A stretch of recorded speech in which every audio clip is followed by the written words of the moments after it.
Assalomu alaykum. Yangi Fuqum ingliz tili darsimizga qaytib kelganingizda qizg'in qarshi olamiz. Bugun Tuesday, August 13th, 2019, ya'ni 2019-yil 8-oyning 13-kuni, ya'ni seshanba kuni bo'ladi.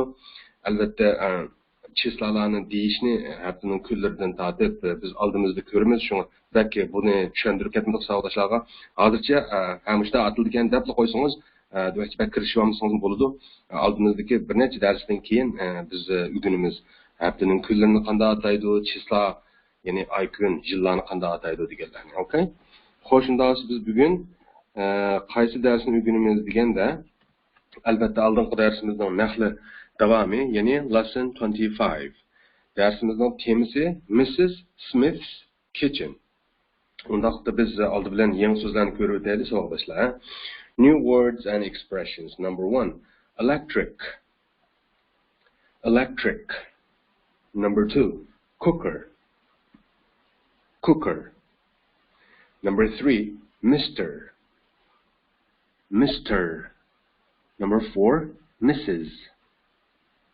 Mrs. Number 5, refrigerator. Refrigerator. Number 6, kitchen. Kitchen. Number 7, left. Left. Number 8, middle. Middle. Number 9, room. Room. Okay. Yuqorqilar so'zlarning o'qilish ahvollari, ya'ni o'qilish ahvoli. Unda biz so'zlarning ma'nolari bilan tanishib chiqaylik, savolashlar qarang. Electric degan elektrlik degan gap. Elektrlik, ya'ni to'qliq demakchi-ku. Cooker degan ikki xil ma'noga ega. Birisi o'choq qaqartilgan, yana birisi biz nima deymiz, masalan, go'rish pishiradigan qozon bor-ku, to'qliq go'rish qozoni deylik. Ana narsani cooker deydi. Men hozir nima qilib berman? Misol qilib bermay yezib, masalan, oldindan uni misol qilishdan burun birinchi so'z bilan ikkinchi so'zni qo'shib etsak, bu to'q o'choq degan ma'no bildirdi, okay? Ya'ni electric cooker. Miyadagi electric degani to'qliq degan gap albatta. Cooker degani hozir o'choq, obam o'choq dedik. Demakchi to'qliq o'choq, ya'ni to'q o'choq degan ma'nosi bor. Electric cooker bo'lsa. Obam degan nimani? Go'rish pishirish qozonini nima deymiz? To'q qozonni, ya'ni go'rish pishirish to'q qozoni deganni rice cooker deymiz. Demakchi bu yerda qozon degan ma'no oladi, ya'ni to'q qozon qartilgani. Miyadicho birinchi so'z bilan ikkinchi so'zni qo'shsak nima bo'ldi ekan? To'q o'choq degan ma'no bildirdi ekan. Ya'ni cookerni tushunganda, ya'ni ma'nosini yozib olganda, shunday yozib olgaysiz. Electric cooker bo'lib kelganda o'choq degan ma'no bildirdi, ya'ni to'q o'choq degan ma'no bildirdi. Buni hozir ma do'skamda ko'rayotganingiz rice cooker, rice degan albatta go'rish degan gap bu. Cooker bo'lsa qanday bo'ldi? Qozoni bo'ldi, ya'ni to'qliq go'rish qozoni, go'rish pishirish qozoni bo'ldi. Okay? Number 3 degan Mr. Amaliyotda bu so'zni ko'rib bo'lgan biz. Miyag alayda yezib qo'yishimning sababi chunki Mrs. ni o'rganamiz emasmi bugun? Shunga selishtirib bilvason degan maqsadda pishiqlash bo'lib qolsin deb turib, uchinchi so'zni Mr. deb yana qaytadan miyada ko'rishimiz. Okay? Xo'sh, uchinchi so'z Mr. ya'ni apandi, ya'ni munda apandi, masalan, Olim apandi, Adil apandi, Mehmet apandi deymiz-ku. Mr. Adil, Mr. Mehmet degandek bo'ladi. Ya'ni apandi degan ma'nosi bor. Mr.ninki. To'rtinchi so'z Mrs. jo xonim bo'ldi. Masalan, bir nima xonim ismini atab desak, masalan, bugungi darsimizda qanday Smith dedi. Smith degan ismi deylik yoki familiyasi. Mrs. Smith bo'lsa, shu Smith xonim bo'lgan bo'ldi. Okay? Biz Uyg'urlarda masalan ayol kishi yo'ldoshininki familiyasiga agishadigan to'y qilgandan keyin ahvol bizda umumlashmagan yoki asosan yo'q deyarlik. Shunga xonim deb atash to'g'ri kelsa, masalan, o'zininki ismi bilan ataymiz Uyg'urlar, masalan, Salomat xonim, masalan, Ra'na xonim, degandek. Okay? Demakchi Uyg'urlarda bundaqa Mrs. deb qo'llanish umumlashmagan. Shunga mana bu yangi bir uqum bizga nisbatan. Okay? Ingliz madaniyatida, ya'ni Yevropa madaniyatida qandaq? Masalan, to'y qilgandan keyin ayol kishi mayli yo'ldoshininki familiyasiga agashmasin, o'zining ismini emas, familiyasini ishiltib, shu Mrs. deb bunda chaqiradigan bir ahvol bor. Bu balkim savoldoshlarga tanishliq shundoq bo'lsin deb qo'yishimiz, okay? Uzun gapning qisqasi 4-chi so'z Mrs. degan xonim degan gap. Ya'ni keyiniga bir ismni qo'yish orqali palonchi xonim deb bunda ishiltamiz ingliz tilida, okay? Number 5, refrigerator degancha to'nglatqu degan gap. Buni qisqartib, bunda mu atayga qarang. Fridge mi deydi ingliz tilida. Fridge degani amaliyotda shu refrigeratorningki qanday? Refrigeratorningki nimasi? Qisqartirilmasi. Fridge degani. Demakchi fridge desangiz bo'laverdi. Refrigerator desangiz uchun bo'laverdi. Hamda refrigerator deganingiz albatta to'liq atig'iniz, fridge deganingiz uni qisqartganingiz. Okay? To'nglatib qo'y. Xo'sh, undaqdan number 6, kitchen. Kitchen degani nima? Oshxona uy degan gap. Masalan, bir uydagi, uyning ichidagi oshxona uyimiz. Tamoq yeydigan uy demakchi-ku. Balki ko'chadagi tamoq yeydigan oshpuzol yoki restoran xarakterdagi oshxona emas, u boshqa narsa. Uni restaurant deydi, savoldoshlarga tanishib bo'lishi mumkin. Mana selishtirib deb qo'ydik-ku. Kitchen degan uyning ichidagi oilaviy demakchi. Tamoqqa yetadigan oshxona demakchi. Okay? Number 7, left. Bu sol taraf degan gap. Savoldoshlarga ma'lum o'ngni o'rgangan biz. Right. O'ngni garchi o'rganmagan bo'lsak ham masalan deb o'tib ketgan, lekin to'g'ri degan ma'nosi bor demakchi. Right degan so'zni ashyoqda all right degan so'z birikmasi bor va shu so'z degan so'zlar bo'lgan. Masalan, apsi ikki bola qarab qanda are you all right deb so'raganda. Bu yerdagi all right degan so'z birikmasini ayrim tushundirganda right nima degan to o'ng taraf yoki to'g'ri degan ma'nosi bor degan to'q va 7-chi so'zimiz hamda sol tarafni ko'rsatadi. Lekin xato degan ma'nosi yo'q. Mana bu faqatla sol taraf degan ma'nosi bor yerda. Okay? Left. Number 8, middle. Bu orasida, o'ttirisida degan gap. Okay? Masalan, ikki narsaning o'ttirisida demakchi. Okay? Number 9, room. Bu xona. Masalan, uydagi bir xona. Masalan, mehmon kutishxona, yotoqxona deymiz-ku. Masalan, tozliq uyi yoki tozliqxona deymiz-ku. Demak, shuningdagi room shu. Masalan, oldimizda ko'ramiz, ketib o'tib bir uydagi, oilaviy uydagi demakchi. Har qaysi xonalarni ayrim ataymiz-ku. Ingliz tilida shu roomni ishlatib, oldidagi roomning oldidagi so'zni o'zgartirish orqali bir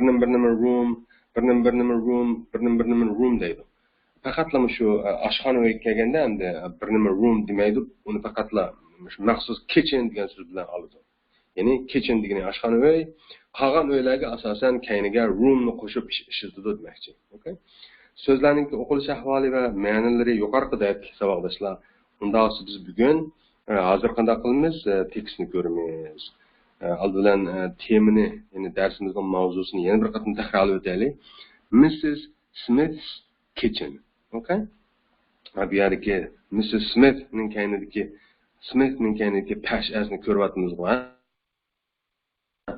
Bu is degan nima emas? Is degan BPL emas, BPLning qisqartirilmasi emas, balki ning qo'shimchasi bu. Ya'ni Smith xonimning deb olamiz ma'ni. Okay? Smith xonimning oshxona uyi deb olamiz. Okay? Xo'sh, undaqda conversationni ko'rishdan burun, endi dialog emas, albatta. Mana xato yozibmiz, Bu dialog emas. Bu qandaq? Bir dona bayon xarakterli bir tekst deylik. Text. Okay? Yine tekst bilan diyalog o'xshamaydi. Tekst deymiz, dialogni albatta dialog deymiz. Agar dialog bo'lgan bo'lsa, conversation turaveradi. Men o'zgarishni unutib qoldim, kechiringlar. Demakchi dialog emas, tekst bugungi darsimiz. Biz tekstni o'rganib bo'lgandan keyin Uyg'ur tilida tekst deymiz bu. Tekstni o'rganib bo'lgandan keyin beradigan savolning javobi qanday? Javob beradigan savol mundaq savol qarang. What color is the electric cooker? What color? Nima rang? Bo'lsa elektrlik o'choq, ya'ni tok o'choq degan gapken bu. Ya'ni tok o'choq nima rangda degan gapken bu. Unda aslida mushu savolni esimizda tutib turib, o'rganib boqaylik tekstni qarang. Qarasangiz oldi bilan bir rasm turdi. Albatta rasmni bir kuzatib o'tish kerak. Masalan, bu bir oshxona o'yining rasmi ekan, okay? Sol tarafdan boshlab o'ngga qarashaq, masalan, sol tarafda birdan to'ko'choqdek bir narsa turgandek turdi. Undan keyin surilsak o'ng tarafga. Albatta, oqida, oq ko'rinishda bir derazdek bir narsa turdi qarasangiz. Undan keyin o'tirdi bir nima bu? Qochquchi yuyish ko'lchikimi bu, ha? Undan keyin o'ng tarafda ham jim turdi. Undan keyin o'tirdi, bir narsalar turdi, ko'ryapsiz, o'rindiq, ustaldak bir narsalar turdi, ustalning ustida bijim badek turdi, okay? Demakchi, men ko'rsatayotgan ekan qanday? Endi biz dialog emas, tekstni ko'rib boqaylik, ha? Qarasangiz, tekst mush tekst shu. Undan men o'qay, siz agishib o'qing, okay? Mrs. Smith's kitchen is small. Yana bir qatam, ha? Mrs. Smith's kitchen is small. There is a refrigerator in the kitchen. Yana bir qatam. There is a refrigerator in the kitchen. The refrigerator is white. Yana bir qatam, ha? The refrigerator is white. It is on the right. It is on the right. There is an electric cooker in the kitchen. Again degan yana bir qatim degan gap. Bundan keyin asosda hamda Uyg'urcha nurg'un narsalarni demay, inglizcha deydigan bo'lmay, shuni ko'ngash turang hozirdan boshlab, okay? Yana bir qatim deganda qanday inglizcha deyman, again deb qarang, ha? There is an electric cooker in the kitchen. The cooker is blue. Again, the cooker is blue. It is on the left. Again, it is on the left. There is a table in the middle of the room. Again, there is a table in the middle of the room. There is a bottle on the table. Again, there is a bottle on the table. The bottle is empty. Again, the bottle is empty. There is a cup on the table too. Again, there is a cup on the table too. The cup is clean. The cup is clean. All right. O'qilish ahvolimiz shunday tekstniki. Unda biz so'z jumlalarni tushunib boqaylik, ha. Qarasangiz, Mrs. Smith's kitchen is small dedi. Siz tonimaydigan hech qanday so'z yo'q bu jumlada qarang. Smith xonimning deb olamiz. Ingliz tilida Mrs. Smith deydi, biz Uyg'ur tilida Smith xonim deb bunday ismini familiyasini boshida bilib, andan keyin xonimni keyindan deymiz-ku. Okay, mana bunga diqqat qilaylik, ha. Ingliz tilida xonimni boshida deb oldi. Xonim Smith der, okay? Shunga ning qo'shimchasini to'g'ri bir taraf qilaylik, ha. Smith xonimning deymiz. Hargizmi Smithning xonim desak ta'tir bo'lib qoladi yoki xonim Smithning demaymiz Uyg'ur tilida, okay? Ya'ni Smith xonimning oshxona uyi qanday bo'lsa, kichik degan gap bo'lmaydi. Smallni kichik deb bilgan. Yodingizda bormi? Ikkinchi jumla qarasangiz, there is a refrigerator in the kitchen deydi. There is bilan boshlangan jumlalarni biz nima degan to'q? Ba degan to'q. Qandoq ba? Paloniyada pustan narsa ba degan ba de. Unda bo'lsa there is no ba desak nima ba? A refrigerator. Bir dona yoki bir to'nglatqu deydi. In the kitchen. Ichida oshxona uyining. Ya'ni oshxona uyining ichida bir to'nglatqu ba deb oldi ekanmiz bu jumlani Uyg'ur tilida. Ingliz tilida shunday qildi. Ba bir to'nglatqu ichida oshxona uyini unda mushta oldi. Mushning qanday ko'nish kerak dedim ku, savoldoshlar. Ma ideyarimizda, qalbimizda ingliz tilini bunda deymiz, bunda ifodalaymiz, Uyg'ur tilida biz bunda deymiz deb bir selishtirib etsangiz balki ilqi yoshirin sazgungizni singib qoladi. Keyin aninglikni o'zingizni bilmagan asosda bulduqlab bilqi buloqdan chiqqandek to'kiladi chiqib dedim-ku, ishlatganda, okay? Shunga diqqat qilaylik. Ba bir to'nglatqu ichida oshxona uyini deb olamiz ingliz tilida. Ba bir to'nglatqu ichida oshxona uyini deb, okay? The refrigerator is white. Qarsangiz to'nglatqu bo'lsa oq deydi. Qarsangiz bir narsani men ozroq bir samolarga solay, hozirlar. Eli tushundirganda oson bo'ladi. Qarsangiz ikkinchi jumlada refrigeratorning oldiga kelyotdi qarang. A refrigerator deb. Lekin uchinchi jumlada yo'q. Refrigeratorning oldiga the paydo bo'lib qopti. Bu nima ahvol? Hozir men element tushundirmay, mashq jarayonida. Lekin hozircha siz refrigeratorning oldida masalan refrigeratorning gipi tunji qatim bo'langanda deb oldi ekanmiz. Ashu refrigeratorning gipini ikkinchi qatim qilgan vaqtida demay the deb oldi ekanmiz deb mushunchalik bilib turing, okay? Endi biz mashq ishlash jarayonida texnik tafsiliy tushuntiramiz buni, okay? Demakchi bilan the ni degan zodi aniq ayirib o'tamiz. Naga ishlatildi, qayaga the ishlatildi degan, okay? Hozircha shunchalik tushunib turing. Ya'ni oshxona uyida bir to'nglatqu bor deb bo'lib, to'nglatqu bo'lsa oq yoki oq ranglik davatida. Undan keyin it is on the right deydi. U bo'lsa o'ng tarafda degan gap bu. On the right. On deganda qo'shaloqlashlar. Masalan, on the table degan to'q yoki on the desk yoki on the floor degan oldingi darsda yodingizda bo'lsa. Bunda bir narsaning ustida degan gap bu, on degani. Unda it's on the right degan nima? Bu bo'lsa o'ng tarafda degan gap. Ya'ni o'ng tarafda degan nima o'sha onni ishlatamiz. Ustida degan nima ishlatamiz?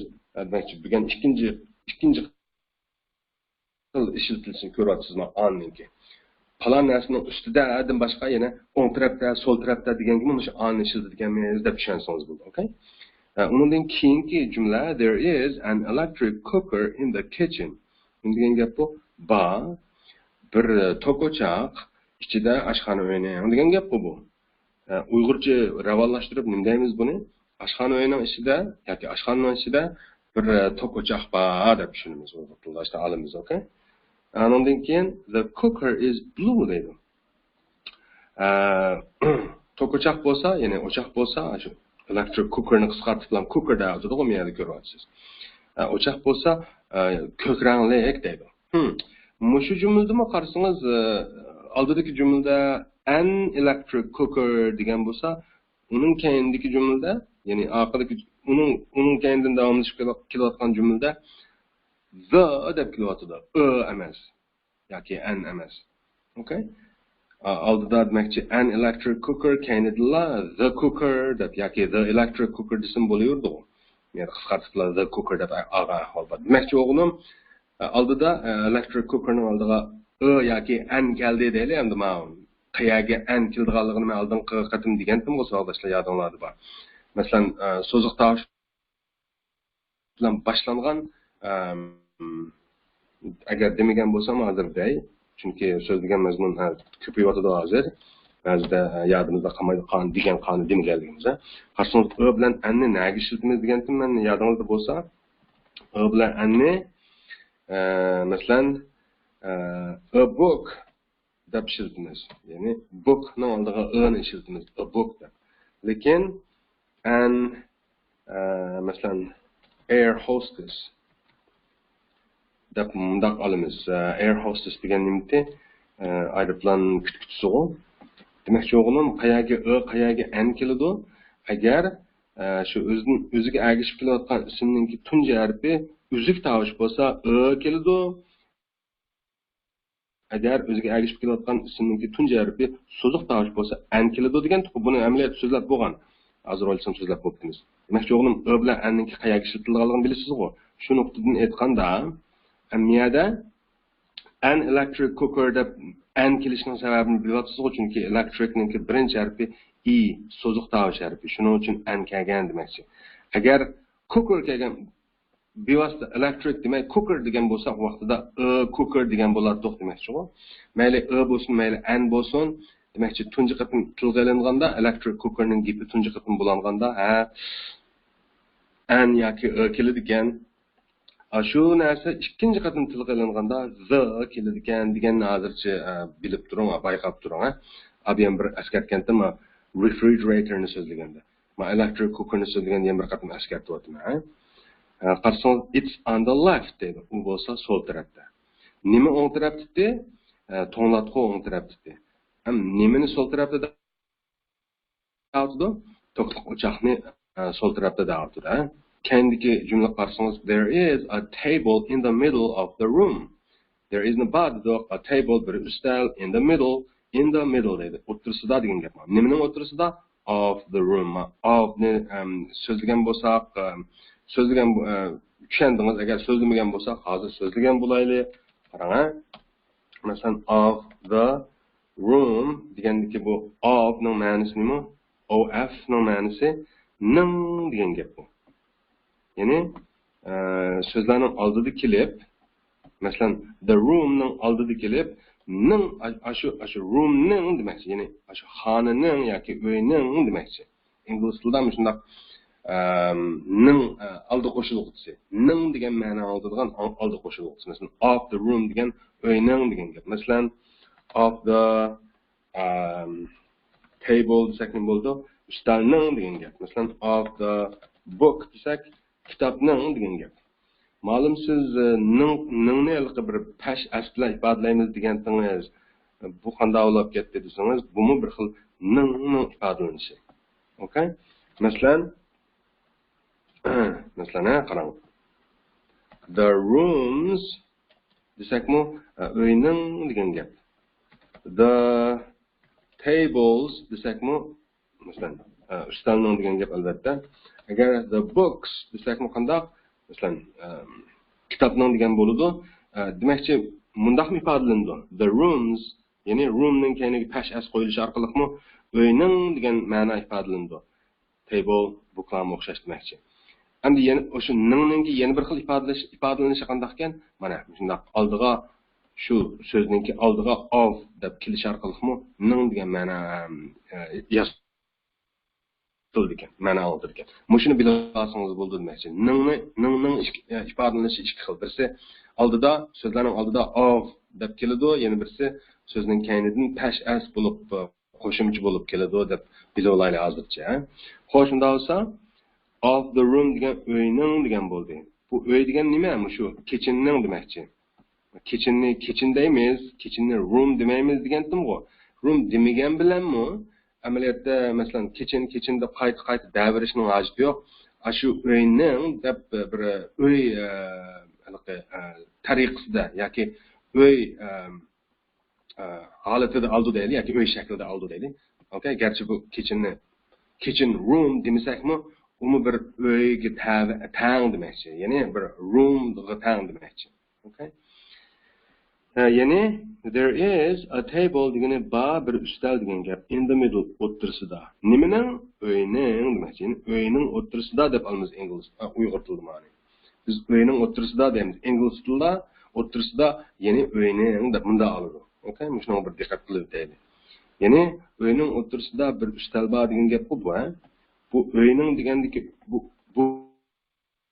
uy nima uy? Shu kitchen qartilgani tushunishlik. Anonken there is a bottle on the table deydi. Bottle degani botulka degan to'q. Ya'ni bir botulka ustida ustalning deydi. Ya'ni ustalning ustida bir botulka bor degan gap bu. Gap bo'lib the bottle is empty. Botulka bo'lsa quruq deydi. Ichida hech nima yo'q demoqchi. Anonken there is a cup on the table too. Bir stakan, bu yerdagi stakan qanday stakan? Tutqichli stakanning gapijimi? Glass bo'lsa aynak stakan bo'ladi. Tutqichi yo'q-ku aynak stakanning. Okay? Bu cup degan tutqichli stakan, okay? Ya'ni there is a cup on the table too. Ya'ni bir stakan ustalning ustida. Ustalning ustida bir stakan demoqchi u. Ya'ni ustalning ustida bir botulka bor. Anondan bir tutqichli stakan demoqchi. Okay? Eng oxirida the cup is clean. Nim bo'lsa stakan bo'lsa, ya'ni tutqichli stakan bo'lsa, pokiz deydi. Qarsangiz paqirab ketibdi. Ya'ni boshdan oxir bir aslab o'tsak, muhim bir nuqta savoldoshlarningki diqqat e'tiborini talab qiladigan bir muhim nuqtamiz, masalan, shu o bilan zning ishlatilishi. Birinchi jumlada Mrs. Smith's kitchen dedi. İkinci cümlede in the kitchen deb the'ni elvatdi. Refrigeratorning tunji qatim gap bo'lganda the refrigerator bo'lgandi. Kechiringlar, refrigerator miyada qaptimi, ikkinchi jumlada qapti. Tunji qatim gap bo'lganda a refrigerator de. Anondan keyin ikkinchi qatim gap bo'lganda the refrigerator bo'ladi. Electric cooker mu shu? An electric cooker ikkinchi qatim tilga olinganda the cooker deb e'lonlanadi. Anondan keyin a table miyada masalan, majumla qarasangiz, tunji qatim tilga olinganda, ikkinchi qatim tilga olinganda the table deb ifodalanadi. Anondan keyin bottle kelsak, tunji qatim tilga olinganda a bottle deb ifodalangan bo'lsa, ikkinchi qatim tilga olinganda shu bottle, the bottle bo'ladi. Miyada a cup deydi, başta kendin the cup deydi. Bunda zat bu nima zade? Ma'lumda odamning ishini tutqizmay bir tushuntiradigan nimishqa tunji qatim bir narsaning gapini tunji qatim qilgan vaqtida a yoki an aldiga qo'yib ifodalaymiz. Anonki shu narsaning gapini ikkinchi qatim qilganda nimishqa the yoki anni ishlatmay zani ishlatmaymiz desangiz, biz hozir mashq ishlaymiz, shuni ko'ramiz. Okay? Demakchi, nimani tekstning mazmunini tushunib oldingiz savoldoshlar. Bu Smith xonimningki oshxona uyininki bir tasvir ekan. Smith xonimning oshxona uyi kichik deb boshladi u gapni. Andan keyin sol tarafimdan narsa va o'ng tarafimdan narsa va andan keyin uyning o'rtasida oshxona uyini demakchi. Nimba ustal ustida andan narsa va mundan narsa deb bayon qilgan bir tekstgan bu, ha? Bu yana yetarli emas savoldoshlar. O'zingiz ayrim kitob bo'lgandan keyin ayrim yana ko'rishingiz kerak, ayrim ko'rib tahlil qilishingiz kerak. Men tahlil qilib bergan usul bo'yicha andan keyin ko'chirib yozishingiz kerak, unlik o'qishingiz kerak, hatto yodlab olishingiz kerak. Andan keyin o'zingizning bo'lib ketadi bu, ha? Okay, unda bo'lsa biz hali savolga javob beraylik. Qarang. What color is the electric cooker? Nima rang bo'lsa, to'qlik o'choq degan gap bu, ha? Ya'ni to'qlik o'choq nima rangda degan gap bu. Nima deganda bizga abiyam the cooker is blue deb javob bergan dunyoda. Yoki deganda. Uni biz it is blue deb olsak bo'ladimi? Albatta bo'ladi. Ya'ni savol tok o'choq nima rangda yoki tok o'choq qanday rangda? Javob u bo'lsa ko'k rangda yoki u bo'lsa ko'k ranglik desak bo'lardi, ha? Qarang. The color, what color is the electric cooker? It is blue. It is degani texmo qisqartib it's blue desak bo'laverdi. Okay, buni tushunib qoldinglar. Xo'sh, unda bo'lsa tekstimizningki so'zlari, yangi so'zlari va nima dialogi, teksti shundaq, ma'nilari, o'qilish ahvollari hamda biz darhol shu darsningki nimasi bo'lgan, mashq bo'lgan 26-darsni bir ko'rib o'taylik, pishqilashni maqsad qilib. Lesson 26. Where is it? Where is it? Qarsangiz bir dona yangi so'z bu where deganni o'rganib boqmagan savol so'zi albatta. Savol so'zlardan biz nimani o'rgandik, qandoqni o'rgandik, kimning deganlarni o'rgandik, qaysi deganni o'rgandik hattoki. Endi bugun qanda qayerda deganni o'rganamiz. Qarang, where degan shu hozir shu biz ko'rayotgan birinchi yangi so'zimiz bo'ladi. Ma'nosi qayerda degan gap, okay? Where. Aytish bo'qinglar, where. Okay? Anonki yana bir yangi so'z bor ekan bugun uchraydigan. In degan ichida degan gap. Ichidagi deganda kasan ma'nosi bor, okay? Masalan, in the kitchen deb degandik. Yodingizda bor, bu ham tekst ko'rdik. In the kitchen deki in degan nima? Amaliyotda ham tekst ko'rib o'tibmiz bu so'zni. Ichida degan gap in the kitchen yoki in the room. Oshxonaning ichida degan gap bu. Xo'sh, jiq yangi so'z yo'q bu mashq darsimizda. Bari shu asosliqi where degan yangi so'z bo'ladi. Undaqda biz buni bir jumla shakliga qarab o'taylik. Ekranning tagidagi jumla shakliga qarasangiz, where is the bir nima? It is bir nima. Masalan, where is the table? Table yodingizda bormi? Table degan ustaldi. Where is the table deb so'rasa bir odam biz qo'pib it is nari deymiz in the middle of the room yoki in the middle of the kitchen. In the middle ni o'ttirsida deb tushungan tuqabiyam. Of the kitchen ni deymiz oshxona uyining deb olamiz. Unda bo'lsa u bo'lsa oshxona uyining o'ttirsida degan gap ekan bu, ha? Okay? Xo'sh, yangi so'zlarning ahvoli shu. Endi biz qanday kitobimizga qaytib buni og'zaki mashqlarni qilib o'taylik. Qarang, lesson 26 ningki where is it degan temadagi mashqlar qarang, ha. 3000-rasmni qarasangiz, where is the cup deb so'raylik masalan. Where is the cup? Tutqushliq stakan qayerda degan gap bu. Javob, the cup is on the table yoki there is a cup on the table. Qarang, there is a bar degan to'q.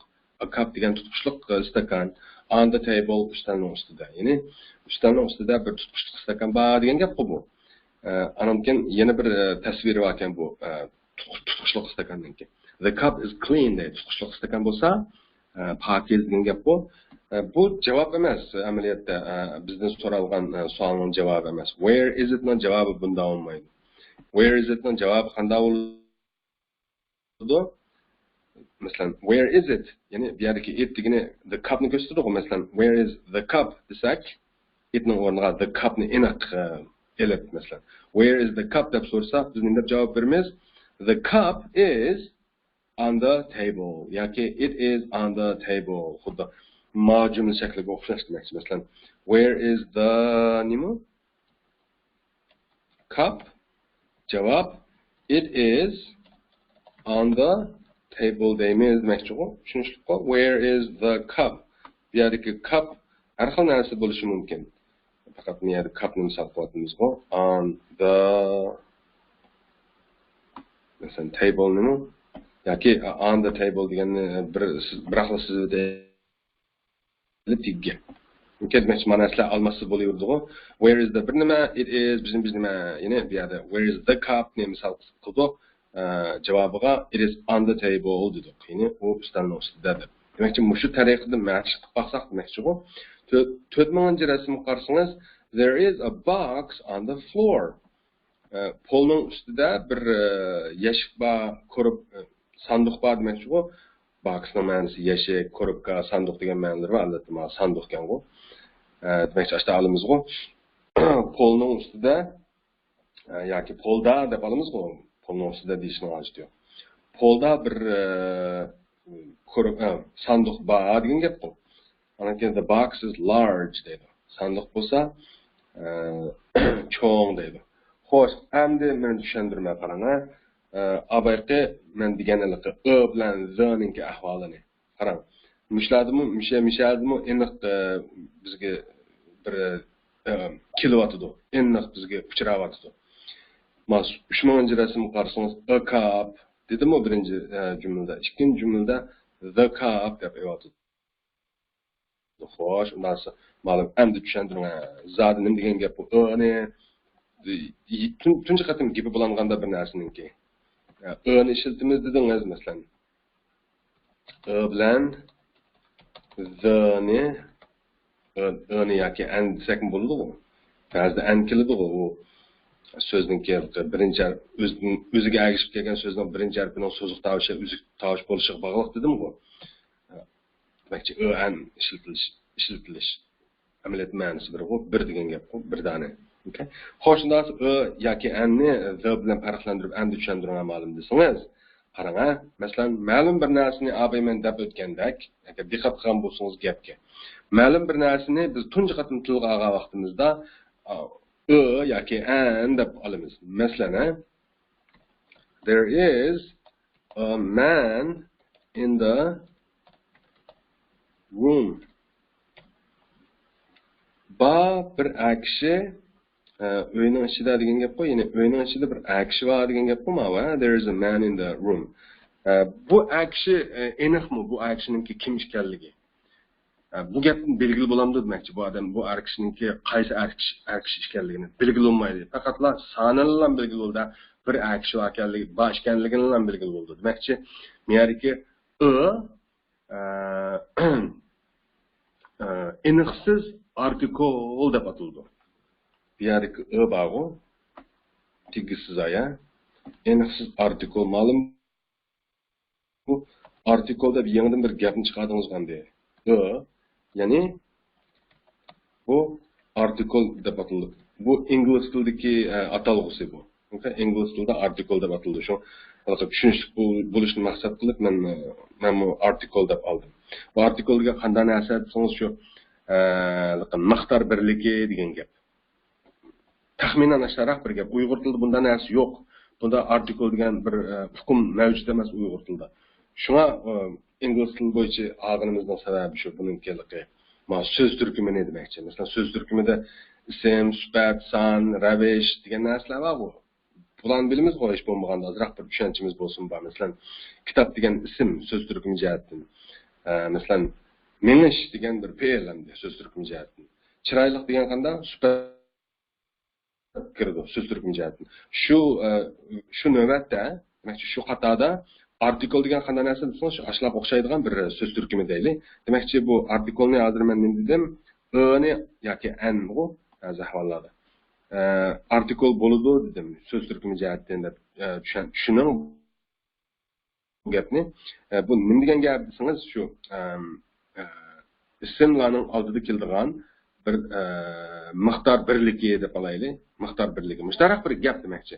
Artikolning ma'nosi. Ma'lum bu miqdor birligi deganimiz nima unda majumlik zot ma'nosi nima bu yerda desangiz,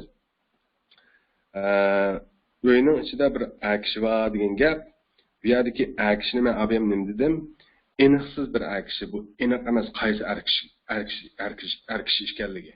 Okay? Aniqsiz. Shunga buni aniqsiz artikol deymiz dedim-ku, o bilan anni. Okay? Tırnaq bilan yozib qo'yay, texnik tushunishli bo'lsin. Aniqsiz artikol bo'ladi deb tushunaylik hozircha, ama o bilan anni. Nimishqa aniqsiz bo'ladi desangiz, agar men sizga endi tushuntiray sababini. Agar men sizga o'yinning ichida bir odam bor desam, siz bilasiz qaysi odam ekanligini bilmaysiz. Demakchi, aniqsiz artikol deymizmi? O'ni. Odam yoki kishi deganning oldiga kelayotganma bir bor, bu aniqsiz artikol deb ataldi. Sababi tunji qatim bu odamningki gapi tilga ilinganda yoki bu odam tilga ilinganda bilmaymiz bu odamning qaysi odam ekanligini. Xo'sh, unda siz o bilan aniqsiz artikol dedingiz ma'lum. Okay. Unda siz the degan aniq artikol kirdi oqshmamdi, naq ashunda. Nimish aniq artikol kirdi desangiz, men ikkinchi qatim o'sha odam tilga olganda qanda sizga tushunishli bo'ladi bu odamning qaysi odam ekanligi. Ya'ni İBM degan uyning ichida adam bor degan adam shu degan gap. Ya'ni aniq artikl. Demakchi bu artikl aniq bo'ldi. Bizga tanishlik bo'ldi demakchi. Ya'ni the man is tall. Tall degan o'rgangan biz egiz degan gap bu, bo'yi egiz degan gap bu. Ya'ni the man is tall desaqanda u odam egizkan. Ya'ni boshqa gapni desam, tirnoqni ichiga the ni yozib qo'yay, ya. The xuddi ustidagi ga o'xshash artikl dedik bu. The ni o'xshash artikl. Faqat farqi degan aniqsiz artikl bilan ana the degan qandoq aniq artikl degan gap mishadan chiqdi. Okay? Undan sonra ma ikki jumlani tushundirsa qarang, ha. Ma ikki jumlani tushundirsak oldida men dedim, o'yinning ichida bir odam bor deb. Men dedimki, men agar ashlar desam, siz bilmaysiz u odamning qaysi odam ekanligini. Bizga hech qanday oldin bir uchirib berilmagan odam bu. Okay? Bir odam bor ekan. Okay, o'yinning ichida bir odam bor ekan. Lekin men ikkinchi qatim o'sha odamning gapini qilganda, siz bilasiz bu odamning qaysi odam ekanligini. Demakchi men birinchi jumlada gapini qilgan odam shu ekanligini, ikkinchi jumlada demakchi the orqali ifodalsam, bu yerga the ning ma'nosi nima bo'lgan bo'ldi? Ashu hiliqi degan ma'no oldi, lekin Uyg'urchada biz uni tarjima qilmaymiz. Uyg'ur tilida unda tarjima qiladigan nima yo'q. Hiliqi odat yo'q. Masalan deylar, bu odatning yo'qligini men bunda tushundiray. Birinchi jumlani nima dedik? O'yinning ichida bir odam bor. İkinci cümlede nima deymiz? Odam yoki kishi egiz yoki asha odam egiz deymiz. Albatta bu yerda ashu deb tarjima qildim. Lekin Uyg'ur tilida bu the degan aniq artikl dedik-ku. Aniq bo'ldi-ku demoqchi men yerda. Aniq artikl deyishimizning sababini hozir men tushundirdim. Bir narsa ikkinchi qatim tilga olinganda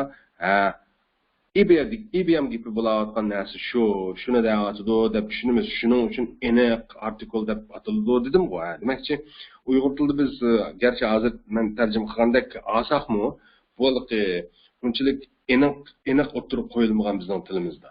Masalan, artikl degan bir bu hukm bizning tilimizda yo'q dedim-ku. Alayda biz ism qo'ymagan bu narsaga, masalan, masalan bir degan nishadiki bilan anni demakchi. Bu Uyg'ur tilining gapi, bu. Uyg'ur tilida masalan o'yinning ichida bir odam bor desak, bu yerdagi bir aniqsiz artikl deb bo'lib hisoblandi. Anondikin u odam egiz desak, demakchi u yerdagi u degan so'z aniq artikl hisoblandi deb bundaq hukm yo'q. Bundaq hukm yo'q bizning Uyg'ur tilimizda demakchi. Okay, lekin ingliz tilida mana ahvol bor. Uzun gapning qisqasi, ma'lum bir narsani biz tunji qatim tilga olganda, u narsa aniqsiz bo'ladiganligi uchun yoki an bilan ifodalaymiz. Lekin shu narsani ikkinchi qatim tilga olganda, u bizga demakchi ob'yam bir qatim tilga elinib bo'ldi emasmi? Demakchi shu o'xshash narsani ikkinchi qatim tilga olganda the bilan ifodalaymiz. Ashu hiliqi degan ma'nosi bor demakchi. Uyg'ur tilida buni bak aniq holda ashu hiliqi deb tarjima qilib ketishimizning hojati yo'q. Okay? Shuning uchun masalan 3000-rasmni desak, endi tushunib baqsaq, amaliy jumlaning ichida the deganlarni qarang. 3000-rasmdagi birinchi jumla nima? Ustalning ustida bir istakan bor. Ikkinchi jumla nima? Ashu istakan pakiz demakchi. Qaysi istakan u? Abmen ustalning ustida bor degan ashu istakan shu demakchi. Okay? Demakchi istakanning tunji qatim gap bo'lganda bir istakan deb bo'lindi ekan. Ikkinchi qatim bo'lganda u istakanning gapi ashu istakan deb bo'lindi ekan. Bu yerdagi tunji qatim bo'lganda bir istakan deb elindi deganim a cup degani shu. Ikkinchi qatim tilga olinganda ashu istakan deb elindi deganim ashu istakan deganim the cup deganim shu. Okay? Bu shunchalik bir hukm, agar buni tushunib olgan bo'lsangiz, qolganlarini tushunish hech qancha tez emas. Agar tushunmagan bo'lsangiz, yana hech qisi yo'q. Ketib o'tib oldida jiq narsalarni ko'ramiz, bu ikkisini kelishtiramiz. Ketib o'tib yana tushunib ketasiz, okay? 4000-rasm shu savoldoshlar, ya'ni polda yoki yerda desak bo'ladi-ku. Bir sanduq bor degan gap. tunji qatim tilga ilinganda bir sanduq deymiz. Ikkinchi qatim tilga ilinganda shu sanduq qandaq cho'ng deymiz. Okay? 5-nji rasm, there is a glass in the cupboard. Qachiqchi ishkavning ichida bir aynak stakan bor degan gap bu. Endi ikkinchi jumlacha bu aynak stakan yoki shu aynak stakan qandaq quruq demakchi, ichida hech nima yo'q demakchi. 6-nji rasm, there is a knife on the plate. Taqsining ustida bir pichoq bor. The knife is sharp. Shu pichoq qandaq o'tkir deydi. 7-nji rasmni qarasangiz, there is a fork on the tin. Konserva qutisi degan to'q, ya'ni konserva. Konservaning ustida yoki konserva qutisining ustida bir vilka bor. The fork is dirty. Shu vilka, heliq vilka, shu biz hozir gapini qilgan vilka, maynat degan gap bor. 8-nji rasmni qarasangiz, there is a bottle in the refrigerator. To'nglatqining ichida bir botilka bor. The bottle is full. Shu botilka, ya'ni heliq botilka, hozir biz gapini qilgan botilka, liq demakchi ichi. 9,000 rasmni qarasangiz, there is a pencil on the desk. Ustalning ustida parto'g'i yoki ish ustuli deylik. Ish ustulining ustida bir dona qarindosh bor. The pencil is blunt. Shu qarindosh qandaq? Uchi yo'q deydi. Bluntni biz o'tkirninki qarshisi, ya'ni gal, toko degan to'q. Demakchi, gal, tokodan boshqa yana qandaq qalamga ishlatganda qarindosh qalamga bo'lib, uchi yo'q deb olamiz, ha. Qarindosh qalamni gal demaymiz-ku. Bu yerda jonli qoldi, uchi yo'q, uchsiz deb bunday olsak bo'ldi. Okay? Lekin ingliz tilida blunt bilan ishlatildi. O'tkirgimi sharp, masalan, Mavo 6-nji rasmda o'tkirgimi sharp, masalan, uchiqmi sharp deb ishlatsa, ingliz tilida yana mavo gal bilan uchi yo'q, uchsiz, masalan, qarindosh qalam qartilgan. Har ikkisiga bluntni ishlatildi demakchi. Okay? Biz undaq o'tkirni, masalan, pichoqni o'tkir deymiz, galus gal deymiz. Lekin qalamning uchi bo'lsa o'tkir, bo'lmasa gal deydigan ish yo'q. Okay?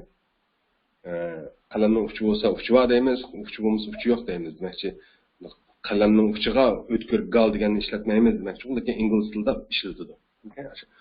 O'tkirni ishlatganga o'xshash, o'tkir, uchi bor, o'tkir deganga, sharpni ishlatganga o'xshash, uchi yo'q, gal deganga o'xshash bluntni ishlatiladi demakchi. 10,000 qarasangiz 10-nji rasm, there is a spoon in the cup. Tutqichliq stakanning ichida qandaq bir qo'shiq bor deydi u. The spoon is small. Shu qo'shiq kichik demakchi. Mavla yuqorida men ko'rsatib bergan rasmlik mashqlar qandaq? Og'zaki mashqlari albatta bularni siz bayqim men degan usul bo'yicha mashq qilsangiz texnik yaxshi bo'ladi. Masalan, where is the cup? It is on the table. Ya'ni tutqichliq stakan qayerda? U ustalning ustida. Masalan, where is the box? It's on the floor. Sanduq qayerda? Sanduq yerda yoki polda. Masalan, 5-nji rasmdagi where is the glass? Aynak stakan qayerda? It is in the cupboard. U qachiqchi ishkavining ichida. Okay? Demakchi, savolga javob berishda ikki jumla berilgan rasmlarning tagidagi ikki jumla naq o'zi emas javobi, ha. O'zi qanday bo'ladi? It is bizning nima bo'ldi? Masalan, it is on the table, it is on the floor deganlar anamnikin where is it qa bevosita javob bo'la oladi demakchi. Demakchi, 26-darsning temasi bo'lgan where is it degan savolga rasmlarning tagida berilgan ikki jumla javob bo'la olmaydi demakchi. U javobni o'zingiz o'zingiz qurashtirasiz demakchi. U bo'lsa falon yerda. It is on the table mı? Şununcu resimge misal olsak, okay? Qo'shimda olsa, bular og'zaki mashqlar savoldoshlar. Bu og'zaki mashqlarni o'zingiz qilmasangiz bo'lmaydi. Agar inglizcham yaxshi bo'lsin desangiz, cho'qim og'zaki mashqlarni cho'qim qilishingiz kerak. Endi biz qanday? Men yozmachi mashqlar qarab boqaylik savoldoshlar. Written exercises, ya'ni yozmachi mashqlar. Bunda deydi. Complete these sentences using a or the. Tuvandagi jumlalarni to'liqlanlar ishiltish orqali a bilan the'larni demoqchi-ku, qarang, ha. Misalda bunda deydi berilgan ulgu misalda. Give me bizim a book. Deb bo'lib, which book deb so'rasa, bizim a book on the table deydi. Demak, bak yaxshi jonliq ishiltish o'rni ma u. A bilan the'ning mashq o'rin demoqchi, qarang, ha. Xo'sh, tunji qatim gapi bo'lganda a deb olamiz, ikkinchi qatim gapi bo'lganda the deb olamiz degan ma'lum narsalarni, ha. Tilga olinayotgan narsalarni. Masalan, give me a book deymiz. Mana bir kitob bergin deymiz. Hanki bu gapni anglagan odam, ya'ni ikkinchi odam qanday qaysi kitobni deysa deb so'raydi albatta. Anan keyin shu kitobning gapini ikkinchi qatim tilga vaqtimizda biz the book on the table deymiz. Shu kitobni, ya'ni ustaning ustidagi, ya'ni yoki ustaning ustidagi shu kitobni deb olamiz-ku. Tushunishliku? Demakchi o'g'lim, a bilan the'ningki bak yaxshi misollari mana ishlatilish o'rinlari. Bir odamga albatta yana bir qatim ta'kidlasam, bir odamga siz masalan ma'lum bir kitobni sizga berishini talab qilsangiz, albatta mana kitobdan birini bering desa, hargiz mana hali kitobni bering desangiz, "Qa kitobni" desa deb baribir so'raydi. Shunga eng oldi bilan u odamga kitobning gapini qilganda mana bir kitob bering deysiz. Qaysi kitobni desa, anoniki albatta ustaning ustidagi heliqini deb unda olasiz demoqchi-ku. Okay? Qolgan birinchidan 4-gacha hamma ishlaysizlar savoldoshlar. Hargiz ishlamaydigan ish yo'q. Ishlash jarayonidan texnik tushunib ketisizlar qolganini, okay? Ikkinchi mashq, ya'ni B, write sentences using these words. Qarang. Bunu so'zlarni ishlatib, jumlalarni yasanglar yoki jumla yozinglar degan gapga qarang. Misolda bunda deydi. Refrigerator in the kitchen. Ya'ni oshxonadagi to'nglatqu degan gap qilma bu. Bilan, ya'ni to'siqning keyinida white degan rang berilib qarang. Ya'ni oshxonadagi yoki oshxonaning ichidagi to'nglatqu bilan oq yoki oq ranglar degan ikki so'z berilibdi. Mo'shu berilgan ikki so'zdan foydalanib, bunda ikki jumla tuzayotganmiz qarang. There is a refrigerator in the kitchen. Deb bo'lib, the refrigerator is white deyotganmiz. Ya'ni oshxonaning ichida bir to'nglatqu bor deb boshda. Anamniki to'nglatqu oq deyotgan, ya'ni oq rangda deyotgan. Qaysi to'nglatqu? Ashi to'nglatqu demoqchi-ku biz hozir gapni qilgan to'nglatqu. Okay? Bundan qolganlarni ishlayolamiz. Albatta ishlay olasiz. Men 5-sini deb biray qarang, ha. Fork on the tin, ya'ni konserva qutisining ustidagi vilka degan gap bu. Dirty degan nima? Mayonnaise. Bundan sonra A ustidagi ikki jumlaga asosan o'qishtiq men tushab boqay qarang, ha, yaxshi anglang, ha. There is a fork on the tin. Deb bo'lib, the fork is dirty deyotganman. 5-siga tushsam, okay? Qolganlarni qila olasiz savoldoshlar. Cho'qim qiling. O'zingiz mashq qilib, ozroq ta'aqquzib, masalan, xato qilib qo'yib hattoki anondan keyin o'rganib bo'lganligini demasakmi bilasiz, ha? Shundaq deb biz lesson 26 ni tugatib oldik. Unda bo'lsa I will see you tomorrow.